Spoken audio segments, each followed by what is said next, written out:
Water మొత్తానికి ఎన్నో out of అతిథిగా వచ్చిన జిల్లా అధ్యక్షుడు భారతీయ జనతా పార్టీ జిల్లా అధ్యక్షుడు రెడ్డి గారికి అలాగే చిత్తూరు పట్టణ టౌన్ అధ్యక్షుడు శ్రీకాంతమ్మ గారికి వార్డు ప్రజలకు మీడియా మిత్రులందరికీ నమస్కారం తెలియజేస్తున్నాను. ఇక్కడ బోరు ఉంది, మోటార్ లేక నీళ్ళ సదుపాయం లేక గత ఒక సంవత్సరం నుంచి చాలా ఇబ్బందికరమైన పరిస్థితి ఇక్కడ ఉంది. వీళ్ళు చాలా ప్రయత్నాలు చేసి మాకు చెప్పిన తర్వాత మేము కూడా మున్సిపల్గా ఫిర్యాదు చేసినాం.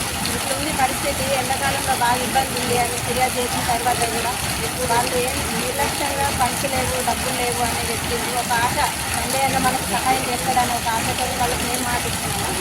ఇక్కడ నీటి వసతి కల్పిస్తామని సండే అన్న గారు కూడా మేము చెప్పడంతో తను కూడా మాకు శాంక్షన్ చేస్తామా మీకు అని చెప్పినందుకు ఈ రోజు కనుక కృతజ్ఞతగా ఇక్కడ ఖాళీ చేసిన నీళ్ళతోనే ఫస్ట్ మొదటగా నీళ్ళాభిషేకం చేయడం జరిగింది. వార్డు ప్రజలందరి తరఫున మా తరఫున సంజయ్ అన్న గారికి నమస్కారాలు. జిల్లా పట్టణంలోని 23వ వార్డులో మరి ఇక్కడ బోర్ వేసుండే కానీ గత సంవత్సరం నుండి మోటార్ లేక ఇబ్బందికరంగా ఉండి ఇక్కడ వాటర్ లేకుండా ఉండే. మరి ఈరోజు 23 వార్డులో వైశాలి సురేష్ గారి నేతృత్వంలో బండి సంజయ్ కుమార్ గారి ఎంపీ ల్యాక్స్ నుండి బోర్ యొక్క మోటార్ను శాంక్షన్ చేయడం జరిగింది.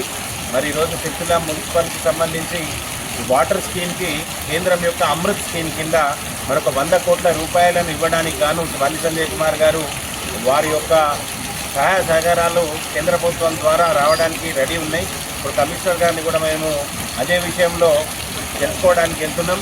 100 కోట్ల రూపాయలతో సిరిసిల్ల పట్టణంలోని మున్సిపల్ పరిధిలో ఉన్న అన్ని వాటర్ స్కీమ్స్కి వెచ్చించే విధంగా ఆ ఫండ్ను పెట్టాలని చెప్పి మేము ఎంపీ గారికి ఒక వినతి పత్రం ఇవ్వడం జరిగింది. దాని ప్రక్రియ కూడా నడుస్తూ ఉంది. నాకు తెలిసి దాదాపు వాళ్ళకు 100 కోట్ల రూపాయల అమృత్ కింద రావచ్చు. దాన్ని కూడా మేము కమిషనర్ ద్వారా ఎవరైనా తెలుసుకోదలుచుకుంటున్నాం.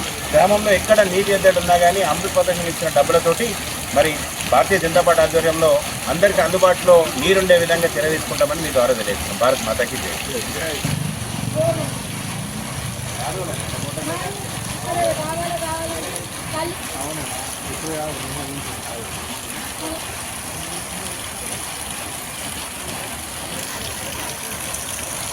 మోటార్ పని అయిపోయారు ఇక వాటర్ వేసేది.